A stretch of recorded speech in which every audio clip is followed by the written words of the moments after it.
আম্মু তুমি কি লেখো? এই যে এম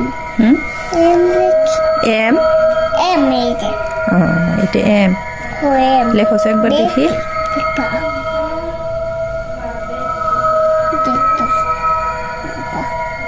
স্টার্ট করতেছি। কি বই দেখলাম আবার দেখবা এই যে আরেকটা দুইটাই আছে মিলা মিলা লেখো। তাই আমার শেষ হয়ে যাবো এই দিয়ে তিনে শেষ হয়ে যাবো তারপর দুজনে খেলাম ঠিক আছে গুলানি গুলানি খেল গুলানি দুইবার করবো ঠিক আছে আর করবো না দুইবার করবো আর না হুয়ে হুয়ে গুলা গুলা গুলা ঘুরা ঘুরা খেলাবা। ঠিক আছে কি লিখতেছো এখন তুমি? লেখো দেখি।